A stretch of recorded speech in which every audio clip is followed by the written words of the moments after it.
By that time, just like reading Intelligent Investor today is not the brightest idea in India. Ladies and gentlemen, यार आज नहीं हो पाएगा. आज मेरी हंसी, मेरी खुशी, I'm ecstatic. I just cannot stop myself. Today in the Goela House of Finance, we have Rakshit Rajan, we have Salil Desai, and we have Saurabh Mukherjea. Yes, I know a lot of you were wanting them to come in the Goela House of Finance, and finally they have. अब सीधा ना शुरू करते हैं with the House of Finance podcast. Let's start.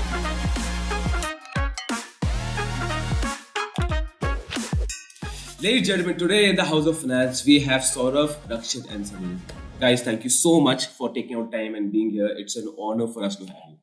Our pleasure being here. Okay, now, first I have to say that I love the way you name things. Your entire business, Marcellus, Young Warrior, I love it. And Diamonds in the Dust. We're also going to talk about this book today. And I love the fact because in my personal experience, I genuinely feel that 90% of stocks are actually dust, or the main thing is to pick out diamonds, which is much more difficult than it seems. On paper, it seems everything easy, but in reality, it's very, very difficult. So today we're going to dig into this book, and also we're going to ask you the Gen Z questions, which our audience has for you. Okay, so can we start? Yes, let's go for it. Okay, so my first question, Saurabh sir, is to you. Is that I see that the aim of your book is to tell people how to choose good quality stocks. Right. So if I would just say that, what are the three things you're trying to convey through this book? And when you were writing this book, so was it that you had the ideal reader in mind? Who was the reader in mind when you were writing this book? What was his age? What was his income level? What was the education background? So that we can also find who you specifically make this book for. Who's your audience? Look, I mean, in a way, we all come from middle class India. So Rakshit, Salil, myself, the rest of the team at Marcellus, we come from families where parents are engineers, doctors, teachers, maybe running small businesses or working in companies in middle management roles. And what we have seen all our lives, whether it's our parents' generation in the 80s, 90s, noughties, or say our cousins and friends, that they basically end up working very hard. मेहनत तो बहुत करते हैं, but the investments don't. The investments are not made prudently. So common mistakes in Indian finance are, people go and buy a large house, or they go and buy bars of gold, or they put their money in government bonds, saving certificates, fixed deposits, etc. इस प्रकार से investment से पैसा नहीं बनता. So the people we had in mind when we wrote this book really were our own friends and family, people we've grown up with, people we live amongst, who work very hard, 6 days a week often, but they invest in suboptimal ways, and therefore by the time they are, say, 50, 60 years old, they don't have a large enough corpus with which they can safely retire. So the three things that we tried to do in the book, we have tried to do is, the first couple of chapters help explain that even if you work hard, if you make bad investment decisions, they'll haunt you for the rest of your life. And we've laid a framework for explaining why you can't really invest in real estate and gold and hope to make money in our country. The second part of the book focuses on stock selection. How do you identify stock market mein aake, how to identify good stocks to invest in? And the final part of the book says, if you really want to do this properly yourself, rather than hiring a fund manager, if you want to do this yourself, how can you go about it? We've given a whole bunch of checklists, a checklist which simplify stock picking. So forensic accounting कैसे जांचते हैं, capital allocation कैसे जांचते हैं, quality of the franchise कैसे assess करते हैं, simple तरीके से checklist बना दिया है. This is very interesting, sir. About what I feel, this comes from a place that if all your relatives are calling you कि सौरभ यार कहाँ पे invest करना है, you're like कि मैंने book बना दिया है, अब book पढ़ लो. Don't ask me where to invest your money from. And sir, very true. It explains in a very simple way, and the checklist format is something I love. I think over the coffee can investing, वो मुझे बहुत interesting लगा. The case studies and the checklist part. Okay, so this is very interesting. So my next question is to Rakshit sir. Is that generally whenever we enter the markets, everyone has a tendency to try and time the markets. I think we all have been in that boat कि आते लगा कि यार यहाँ तो कहते हैं 2-3 महीने में पैसे कमा के जाएंगे, and I think that's the general nature how people foresee the markets at the starting. And as you mentioned that in this book, you don't talk about timing the markets. But sir, I want to ask you from your experience that when was in your investing experience you realized that timing won't work, timing market doesn't make sense? When did that realization come to you? Well, that realization to me happened in two stages broadly. The first stage was of repeated experiences of disconnect between the macro expectation and the stock market outcome. So this happened year after year. Just to give you some instances from what I can recollect. So in 2016, I remember as we were approaching the U.S. General elections, I think world over the expectation was that if Donald Trump gets elected, the markets will crash. In fact, quite the reverse happened. Donald Trump did get elected, but the markets went up. Likewise, when demonetization was announced, the expectation was this will lead to a massive moderation in growth in the economy and hence for the stock market. In fact, in the aftermath of demonetization, 2017 calendar year was a very euphoric year for the stock market, right? So at the stock market level, that realization dawned upon us somewhere in the early part of the last decade that there is a disconnect between the market and the economy. Right? Even if you get the economic expectation right. The second part, the second stage of this realization was at a stock level, as a stock specific level. Once we started analyzing about 9-10 years ago, the reasons why certain companies they demonstrate resilience, we started looking at data which was very, very eye-opening. What we realized was that no matter what type of an external event is thrown in front of an Asian Paints or an HDFC Bank or a Bajaj Finance, no matter what sort of an adversity in the external environment these companies have faced in the last 10-12 years, time and again, they've actually benefited from the adversity. So the expectation might have been that through demonetization, it was the cash in the wardrobe that used to pre-demonetization that used to paint the walls, and through demonetization, you'll see a moderation in home building material demand. But Asian Paints actually massively benefited from it. Likewise, again, say the IL&FS crisis, the COVID crisis, there was expectation of Bajaj Finance's unsecured book being actually at the exposed end of fundamental disruption. Or think about it, through COVID lockdown, there was very clear evidence that contractors and painters weren't allowed into the residential houses of most societies in the top 20 cities of the country. But interestingly, an Asian Paints benefited from it, a Pidilite benefited from it. Although at the industry level, there was a massive adverse impact. So it dawned upon us that stronger the company's fundamentals, the more resilient the outcome becomes during a weak environment. In any case, in a strong environment, these companies, they deliver healthy fundamentals. So if there is that degree of resilience through strong and weak external environment, there is perhaps no benefit in timing the entry exit in these stocks. And then we demonstrated in this book, in chapter number 6, we've demonstrated that if you try to time the 52-week lows of high quality, consistent compounders, right, at best, what you get is maybe 1.5 to 2% extra rate of compounding. But for that, you really need to time the 52-week lows to perfection.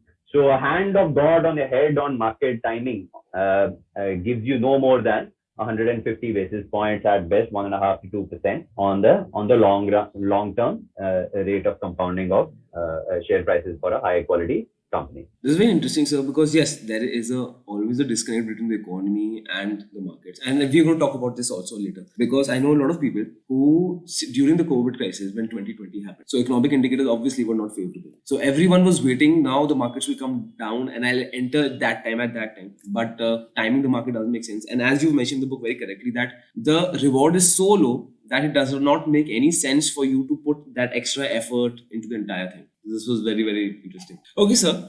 Now, I have seen this, and this is with the Gen Z, right? Now, the main thing, whenever the Gen Z investors, we try to evaluate a stock or fundamentally analyze a stock, the one thing we always end up going to is price earning. Now, history has shown us that high PE stocks are actually the ones that give you some of the highest returns, right?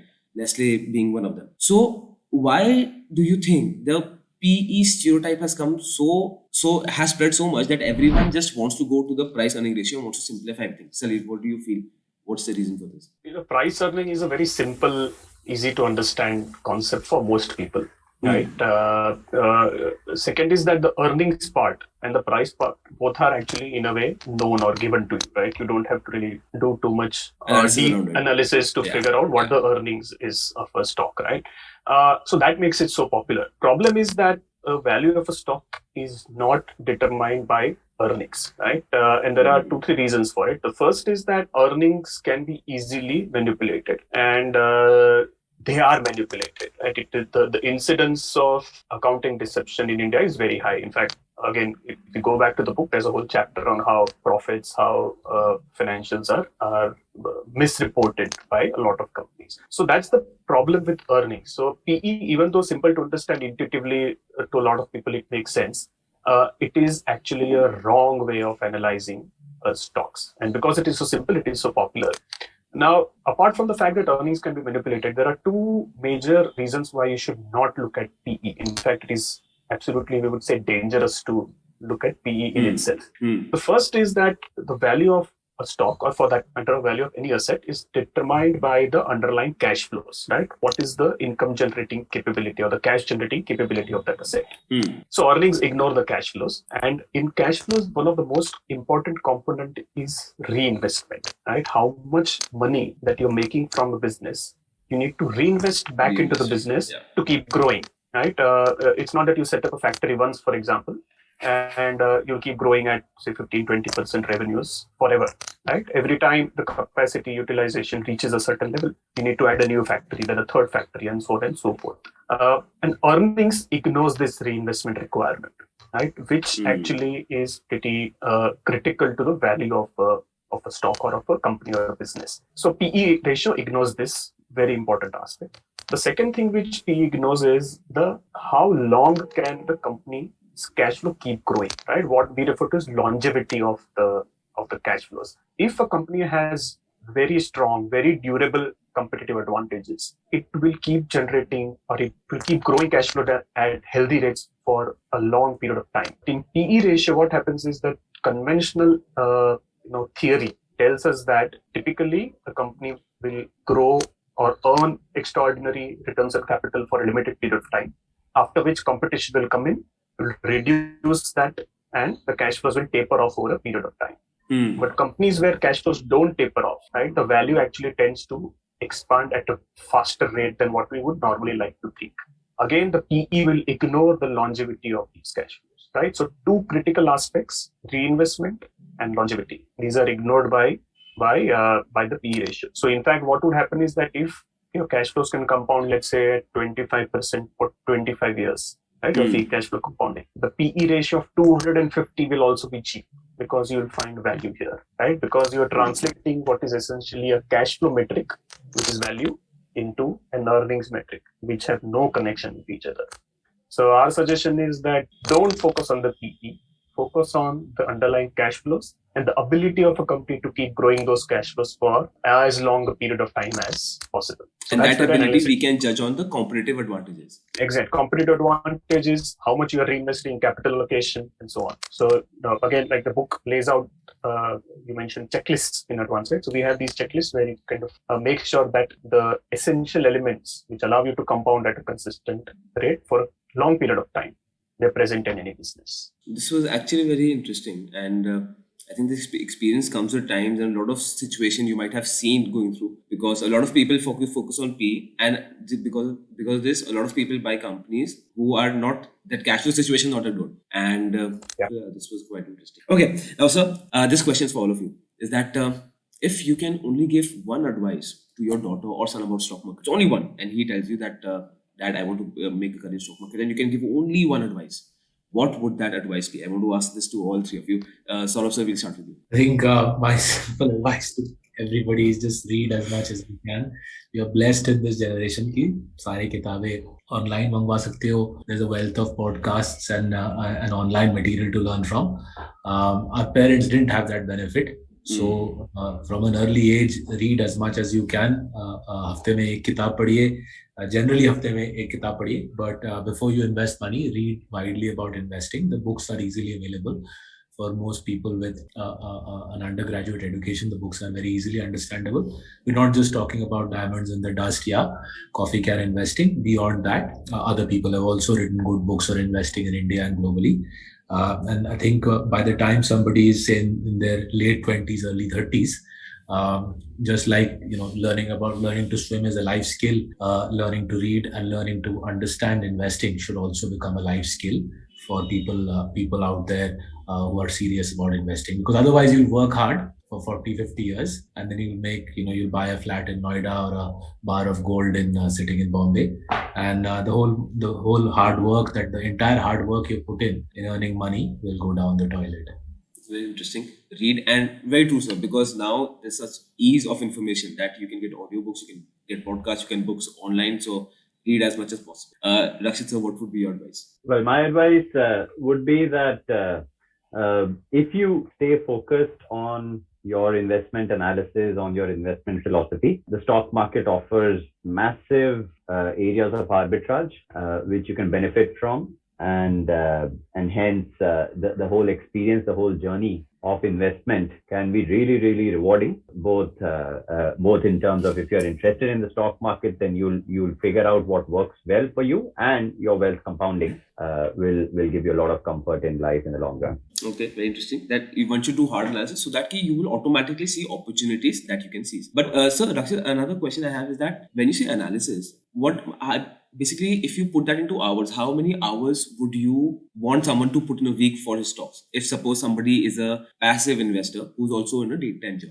Look, first of all, you have to choose whether you want to research on a fund manager who chooses stocks for you, or do you want to choose stocks yourself directly? If somebody is willing to do it directly. Well, if you're willing to do it directly, then I would say at least 15-20 hours a week, if put in, can get you great depth. But if you don't have more than 5 hours a week, then better spend those 5 hours picking up fund managers rather than stocks to concentrate your sort of efforts into one direction. Makes sense. I think half the audience here who's come stock market after Scam 992 series, they would be taken aback. But you're very right, sir. This much effort you need. Salil, what would be your advice to your son or daughter? So Saurabh and Rakshit actually laid down the two essential elements. My advice to my son or daughter is that start saving from the day you start earning, right? Because if you start earning at 25, by 50, if you have saved and invested regularly, right, the amount of wealth you will have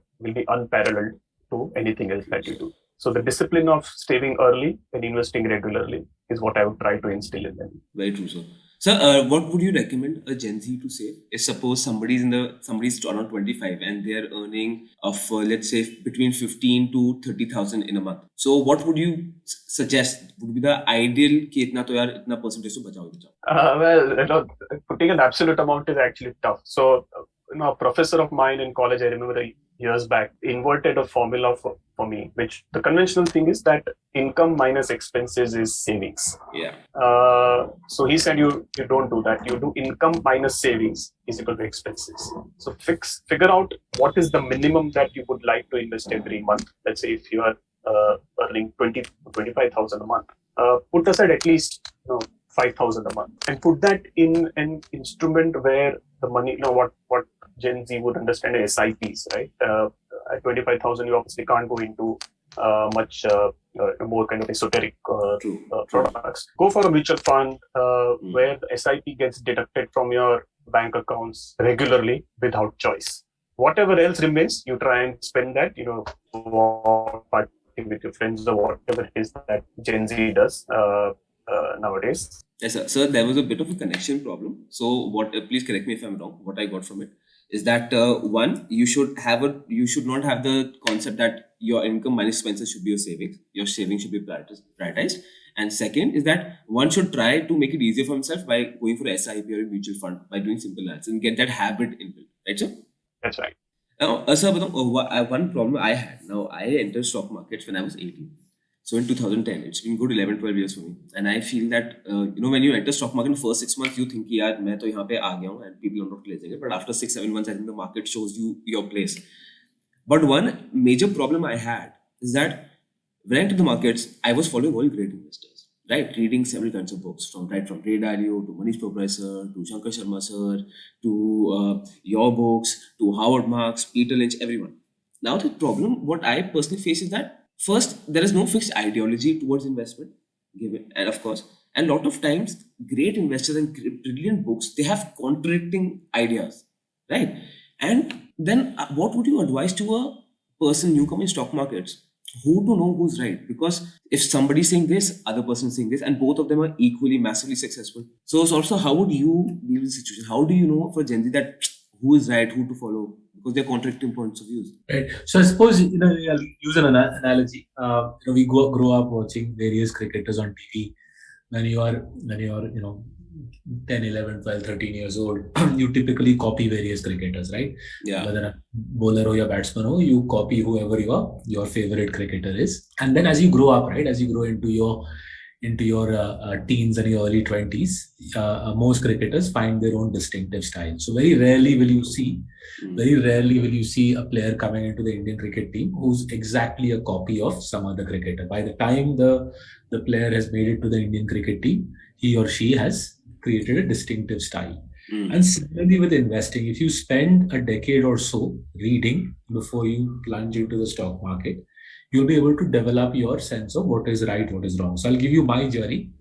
I also grew up in the UK, so I used to read Peter Lynch, I used to read Warren Buffett. When I came to India 13 years ago, I didn't know India so well, so I also continued reading Warren Buffett, Peter Lynch, subsequently Michael Mauboussin, Ray Dalio, Howard Marks, James Montier, right? And these are all great writers. Mauboussin and Montier are not investors, but they're still very, very good writers.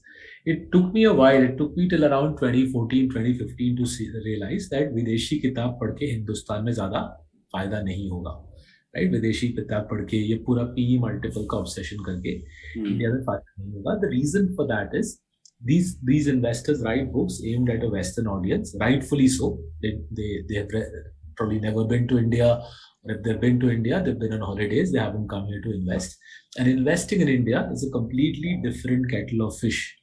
Investing in India is a completely different kettle of fish to investing in America, right? So for example, conventional value investing, जो Benjamin Graham करते थे, जो intelligent investment में समझाया गया, you try to do that in India, you look for low PE stocks, you will soon lose all your money, right? Because in India, very often, more often than not, low PE stocks are companies with weak fundamentals, कमजोर accounts, चोर promoters, आपका सारा पैसा डूब जाएगा, right? In America, it is also. I think I was also reading somewhere that Benjamin Graham's main investment, one of his biggest multi-baggers, was Geico, which did not follow any of his fundamental standards that he preaches. Right, and to be fair to the man, he, by the end of his career, he admitted that even in the 70s America, he passed away I think in the 1970s, even in the 1970s America, the basic precepts of value investing as he had laid them out in Intelligent Investor no longer had. But हमारे देश में लोगों को वो पता नहीं है. So काफी लोग, they buy an Intelligent Investor and they rush to the stock market and they try to apply that, right? So not only will you that the whole construct of buying sasta companies doesn't work. There's something else which is very different about India, and in a way, if you ask us, one of the critical reasons for us writing Diamonds in the Dust, the fundamental critical difference between the Indian market and the American market is because our economy is now so polarized. Numerous sectors, one or two companies take away 80% of the profits. Our country has around 30 significant companies with return on capital massively above cost of capital. 40-45% 40-45% return on capital का India में कम से कम 30 significant companies है. US में नहीं है. Right? In a competitive Western economy like America, you cannot possibly have companies like Asian Paints, like Pidilite, like Titan, like Garware Technical Fibers, like GMM Pfaudler, right? In those economies, 20% return on capital is a big deal, right? 40-45 का तो chance ही नहीं है. Now, because India has 30 companies with very high return on capital, these companies generate massive free cash flows on a scale that is not possible. Free cash flow, after all, is what? Free cash flow is the difference between return on capital and cost of capital. Relative to the market cap of companies, Indian companies generate far more free cash flow than companies in, say, Japan or America. Sir, sorry to cut you, but is this the difference between developed And developing country markets? तो दूसरे developing markets में ऐसा है, but दूसरे developing markets में the country is छोटा, right? The country is छोटा. China by the way doesn't have India की तरह हाई आरओसी कंपनीज. चाइना में the only other large developing market out there is China, and China doesn't have high ROC companies like India does. Chota countries like Vietnam and Bangladesh do. But because they're chota, your ability to reinvest those free cash flows. High ROC का मतलब क्या होता है? High ROC का मतलब है company बहुत बड़ा सरप्लस जनरेट कर रहा है. वो सरप्लस से आपको मेरे को क्या फायदा? We are interested in that surplus because that surplus gets reinvested to fuel the future growth of the company. If the country is chota, if the market is small, the possibilities, the prospects for reinvesting that free cash flow are much lower. Our country is unique. We are the only large stock market in the world. We are the only large economy in the world, which is also very poor. Right? We are a large economy, दुनिया का 5th largest economy, and also a very poor country. That combination makes for consistent compounding. That combination creates a unique paradigm. High ROC companies, provided they keep reinvesting their capital sensibly, can compound for you and me for 20, 30, 40 years, right? US में ये नहीं हो सकता, बहुत मुश्किल है US में. पहली बात, bringing high ROC in America is tough because it's a far more competitive economy, it's a far more mature economy, right? You can get high ROCs in Bangladesh, but Bangladesh में reinvestment potential is lower, right? So the point I'm driving at is, you read for 10 years, but your reading also has to be accompanied by thought. It's much like going to the gym. If I go to the gym, थोड़ा सा मैं dumbbell उठा लिया, थोड़ा सा उठक बैठक कर लिया, गाना वाना सुन लिया, and I come home, my body is not going to improve, right? If I go to the gym and do a strenuous workout, over the course of years, my body will get fitter. Similarly with your reading. Start reading at an early age, read intensively for 10 years, and your investment philosophy will fall. If you read whilst reading, checking your social media messages, तो वो हल्का reading होगा, उससे दिमाग का बुद्धि की development ना हो पाएगी, एंड आपका इन्वेस्टमेंट फिलोसफी नहीं आएगा. So it will take time for your investment philosophy to evolve, which is only fair. And the beauty of this profession is, for everybody who's watching, if you read the same 20 books as say Rakshit has read and Salil has read, you might end up with a different style of investing to them. And that in turn might make you way more successful than say any of us are. This is actually very interesting because, right, sir, because when like cricket example that also you use in the book, when he matures, he will have his own style. So if all audiences, if you're confused, that's fine. Read as much as possible. You will develop your own style. And so this was very interesting about our country. So about this, I want to ask you another question. Is that, like you mentioned, that at this stage, and I was also seeing your book launch, and where Sir John Kay was there. I think I loved his quote that we are living in a capitalist economy without any capital. So it's, when you actually think of it, it just shakes you up. Now, sir, you said that the Indian economy, the situation, because first there's a lot of wealth diversification is very, very high where some people are very poor, some people are extremely rich. Do you think when India develops, the cash flow situation of these companies, like you mentioned, that some companies aren't massively in cash flow, would still be there? Or when our country develops more forward, then we'll be more like USA in the market situation? So obviously, as any country develops, as any economy develops, the economy becomes more mature, becomes more competitive, and return on capital comes down. But just to be clear, it's unlikely to happen in the next 20 years. So the next 10 years, even if we grow every year at 8%, a decade hence, we'll only be as developed as Sri Lanka. Even if we grow at 8% for 20 years, 20 years hence, we'll only be as developed as Thailand. So, Rakshit, Salil और मेरे career में तो India developed. आपके, you're far younger than us, आपके career में we're very confident India developed market बन जाएगा. And by that time, a different paradigm of investing will be required in India. By that time, just like reading Intelligent Investor today is not the brightest idea in India, 40 years hence, reading Diamonds in the Dust might not be a very clever idea in India. Perfect. And yes, fingers crossed, hopefully India reaches that level. Okay, now, sir, in the book... करने की जरूरत नहीं होगा. So if you look at the history of how planets work, so this is another important point actually. This is an important point, right? A lot of people, sort of they equate investing to some sort of quasi-religious process, right? वो सब गंगा जल वगैरह trading setup में तो टीका वीका लगा के yes. What that encourages is a mindset कि इसमें जुआ है, इसमें सट्टा है, इसमें कुछ अनसर्टेनिटी भयंकर है, और हम सब कुछ ऊपर वाले के भरोसे कर रहे हैं. कंट्री की डेवलपमेंट भी ऊपर वाले के भरोसे, हमारी इन्वेस्टमेंट भी ऊपर वाले के भरोसे, हमारा फ्यूचर भी ऊपर वाले के भरोसे, right? And again in an insecure गरीब society, right, that sort of thinking is obviously ubiquitous, right? You can see it जब हम ड्राइविंग शुरू करते हैं, लोग ऐसा ऐसा करके गाड़ी चलाना शुरू करते हैं, right? लोग काफी स्टॉक ब्रोकर दुकान खोलते हैं, वो भी ऐसे ऐसे करते हैं. So at one level, a degree of faith in the Almighty is healthy, but at another level, it's worth understanding that much of what investing entails, much of what economic development entails, is relatively straightforward, right? And what's relatively straightforward यहाँ पे is that if you're investing in a company where the promoter is relatively clean, चोरी नहीं करता, promoter operates with a basic amount of common sense. He doesn't suddenly take the company's money and buy a cricket team or buy a random company in Australia. He runs the company relatively sensibly. And thirdly, the company goes on to build very strong barriers to entry. Right? If you do that sort of investing and you stick to it for 3, 5, 10 years, you will make a lot of money, right? Luck becomes less and less relevant. Your own focus, your own application of sensible rules of investing as laid out in Diamonds in the Dust becomes more important. And the more we bring into the equation, right, all this mumbo jumbo about market cycles, upar wale ki daya, etc., the more we encourage this line of thought कि ये पूरा सट्टा चल रहा है, right? And we are very keen to de-emphasize that. These are, if you do basic things in life well, whether it's in investing in your domestic life, in your professional life, you do the basic things well, you will be pretty successful. True. So I think this was quite deep actually, George, if you actually think about it, no? Because when you do these small things, तो होता क्या है, maybe you put the thing कि मेरे control में कुछ नहीं है, तो बस luck के ऊपर है और uncertainty factors हैं. But yes, this is actually very true. I think this is something that all of our audiences should take. This is fantastic.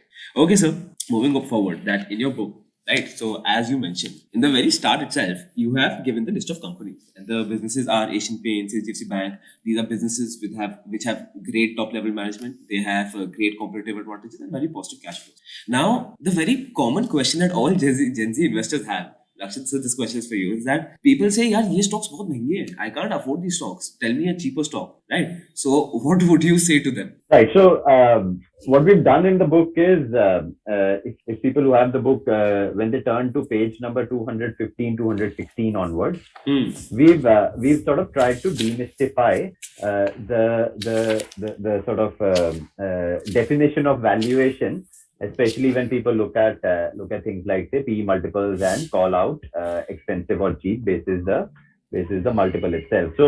So on page 217, we've given factual data of historical Asian Paints' share price at different points of time in the past, what the subsequent fundamental growth rates were, how sustained were those growth rates, and hence why at different points of time Asian Paints was 80 or 90% below its intrinsic value, right? Intrinsic value of any company is defined not just based on the rate of growth of free cash flows expected in the foreseeable future. It's also defined basis the length of the foreseeable future that an investor expects.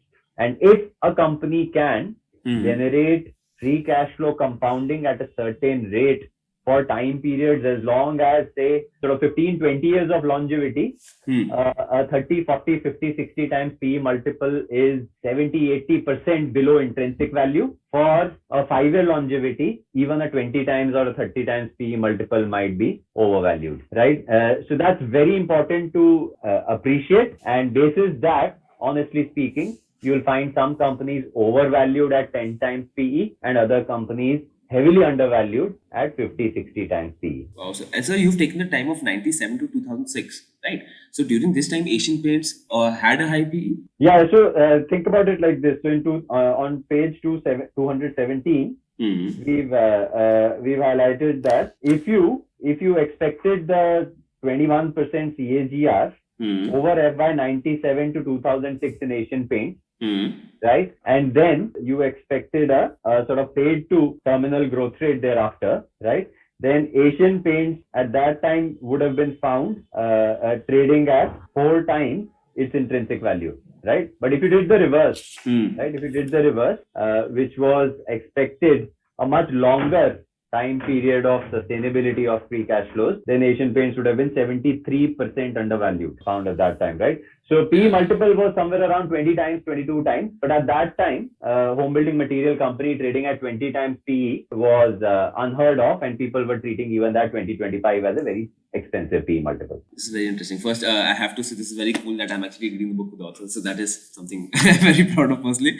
And second, but sir, the Gen Z will still say कि यार मुझे सस्ता stock चाहिए. What would you say to them? They'll still say कि I want a cheaper stock. I want a stock that is priced at least below $500 that I can afford. What would you say to them? So I just say to them that look, use a different analogy to sort of digest the valuation in your mind. If somebody is selling you a brand new Mercedes S-Class for 20 lakhs, and if another person is selling you a brand new Tata Nano for 10 lakhs, right? And then if you say या मेरे को 10 लाख की गाड़ी दिखाओ तो मैं Tata nano 10 lakh में खरीदने को रेडी हूँ, right? You will be making a blunder. Whereas if you say, okay, fine, I appreciate what the value of a Mercedes S-Class today might be, right?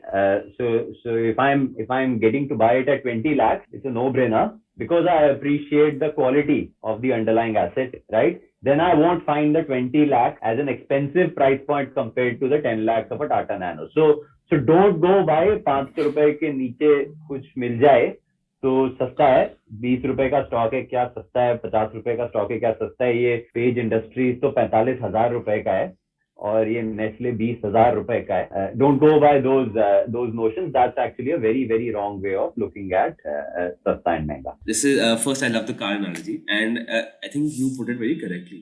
And if you would want to know that if the stock you're buying is a Mercedes or Tata Nano, definitely this is the book for everyone. And also one thing that I realized that one should never take only the price as the only metric factor for judging investment, because you don't know कि अंदर intrinsic value क्या है, the fundamental good or not, support them or not. And if you're finding the stock very expensive, save up. It's better to save for a couple of months and then buy a good stock rather than investing into stocks without any fundamental background. Very true, sir. Okay, sir. Now another Gen Z question is that now trading as a career has become cool. Right. So I remember when I entered 2010, तो उस समय markets में क्या था that with the reputation was going around that अच्छा कुछ काम नहीं होगा इसलिए मार्केट्स में. So that was the reputation that was going around that time. So sir, now everyone wants to become a trader and it's become cool, it's become hip. So Salil, I want to know your opinion that what do you think when Gen Z is saying that I want to be a trader I want to take trading as a career? What would you advise to them? So I'll assume something here, right, and then give an answer. And assume that Zerodha is the these Gen Z traders ka go-to platform, right? The founder of Zerodha, I think as recently as a week ago, he said that 1%, right? 1% of traders make some amount of money on a currency. 99% don't even beat FD returns, right? So you put your money in a bank FD, you go to sleep, right? That is what not even 99% of the traders achieve to do, right? And these are statistics from probably what is the largest platform for these Gen Z traders in India. And there is a reason for this, right? See, when you're investing, a business takes time to grow, to become large, to become competitive in the sense that to earn returns on capital which are far better than higher than its competitors and its peers. Right? So business needs time to scale up, to grow, and so on. So you have to be with that business for that much time to actually make the real cream of from your investing. It is possible that today you invest in something and tomorrow stock probably is 20% up, but that has nothing to do with the business of the company, right? That is something to do with some other factors. And because it is something to do with other factors, these factors are not repeatable. It's not that every stock you pick for trading is going to go up 20% for something which you had no control over, or even that company had no control over, right? So that is why it's very dangerous to think that you can consistently make money in trading. Repeatability is the biggest risk in thinking that you can do the same thing today, tomorrow, day after, every day, and make money regularly. It's not possible, right? If you think of this, if you had chosen an alternative career, right? You join, say, a large company. You can't expect that in 2 months you'll be promoted, right? Or in 1 year you'll become the CEO of the company. Right? It takes time, right? Same thing for a business, for any investment. It takes time. So when you think of a career as trader, you don't have to do that. You can have a regular job, right? Like Akshit said earlier, you need maybe 15 hours a week to do good analysis. So use your earnings from a job or a business or whatever you're doing, put them into to great stocks, right? Spend some time on them, analyzing them, and that will keep working for you, just like a second income, just like a second job. You don't have to do full-time trading. That would be our advice. So fair enough, and you're right. Statistically speaking, I think this was Nikhil Kamath, if I'm not wrong. Yeah. Is that when he quoted that only his 1% traders actually are profitable in the Zerodha platform itself. But the situation is so that a Gen Z will say, ki, I will be that 1%. I'm going to work hard. I will be that 1%. And statistically, it might sound a little difficult, but right now, if a person would say, ki, because it's easy money, it's lucrative, and you see the immediate results, you don't need to wait. So, in your experience, how many people did you know who wanted to become traders, and out of how many have actually survived? And what was, do you think, the key thing there is if somebody wants to take trading as a career? What would be one key thing that you would advise him कि यार इसका जरूर ख्याल रखना बस? Well, honestly, I have met scores of people who had actually different careers. I know somebody who had a business, and this was in an earlier bull run, and people thought, yeah, you guys are doing nothing. आज कुछ किया, कल पैसा बन गया. People think it's easy from the outside, right? And they came here. And when the stock markets go through cycles at times, there are things you don't make money all the time. So this 99% of people actually exit and go back to what they were doing earlier, right? The 1% survive, but again, I don't think they survive multiple cycles because you can't, like I said, repeatability is something which is absolutely difficult. Yes. And forget statistics. Think of simple logic. Will you pay a game where there is only 1% chance of success? No. Right? Why waste your time doing that? Right? There are 10 things you can do better. So, and another thing I took from you is that don't confuse bull run with brains. I think because when you buy something, it just in the past year or so went 20% up. You can't say that you have analyzed it. It's the bull run. It's the nature of the markets. Now, if you all can give only one advice to the Indian government about the economy and how to better the economy situation, what would that one advice be? Rakshit, we'll start with you. Well, to the Indian government. Yeah. So, I mean, all I would say is that let great companies which dominate whilst taking care of their ecosystem. Let them thrive even more, even better. If crony capitalism can be reduced, and if on merit you can have companies beating competitors, then there's nothing better for the economy, for the investors, and hence that. Okay, so one thing that aid the entrepreneur a little bit more by policy, anything, but help the entrepreneurs a little bit more is. Would I be correct in summarizing your statement? Yeah, I mean, not so much aiding. Let me put it this way: till 10-11 years ago, there was a lot higher degree of crony capitalism in India. It has reduced, which has benefited various parts of the economy, I would say.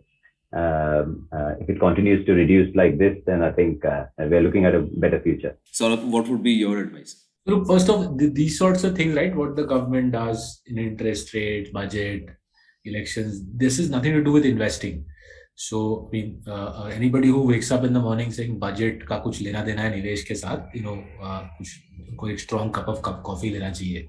Some other crazies believe कि UP election का नतीजा उसका कुछ बहुत बड़ा impact रहेगा. They also need to drink coffee.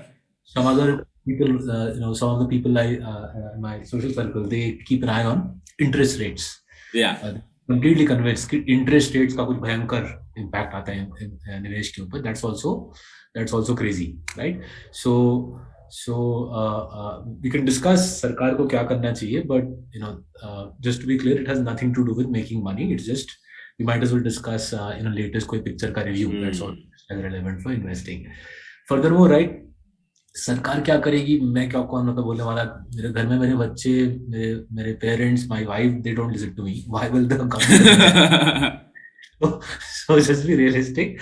So if you are sort of interested in time pass, we could discuss what government could do, but it has nothing to do with what the government will really do. Government will not listen to any of us, nor does the government doing anything have any bearing on how your audience should invest.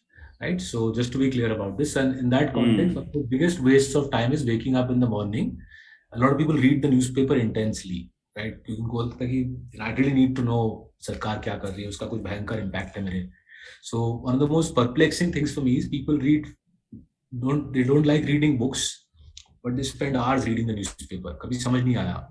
Right? And also in school we were told read the newspaper. कुछ तब से मैं काफी 10-20 साल में सोचा कोई भयंकर सीक्रेट छुपा हुआ है, कोई बड़ी सीक्रेट है क्या? Yeah, actually, it's quite a deep insight because people spend more time reading the newspaper rather than books. Yeah. So if you spend time reading what everybody else is reading, and you spend time discussing the same nonsense everybody else is discussing, you're not going to make any money. Forget making money, you probably won't have a particularly interesting life. Because आप सबकी तरह UP elections और interest rates और budget discuss करोगे, जो हमको करने की कोई इच्छा नहीं है, as you can make out. Clearly.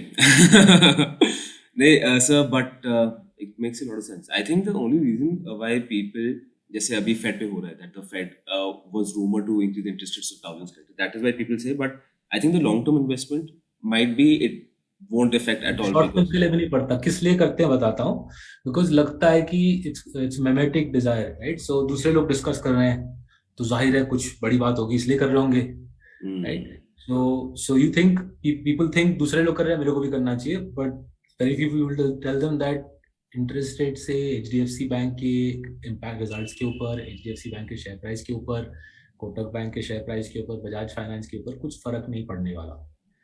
Right, but people don't think like that because they're taught from their daily read of the newspapers that this has something profound to do with how stocks perform. They don't. What drives HDFC Bank or Kotak Bank, or for that matter any other company's success is how well does the company management build that franchise. That's a much harder subject to understand. थोड़ा मेहनत करना पड़ता है, थोड़ी बुद्धि दिखानी पड़ती है, थोड़ा सा एप्लीकेशन दिखाना पड़ता है, and therefore most people don't get into that analysis. But obviously if your audience is going to succeed, they'll have to do things that others don't do, right? So if you want to have better results, you said that the Gen Z people fancy themselves कि मैं उस 1% में से हूँ जो जीतेगा निवेश के क्षेत्र में. So if you really want to be in that 1%, that is successful in investing, you'll have to do reading, you'll have to perform analysis, your brain will have to go to places where other people's brains don't go.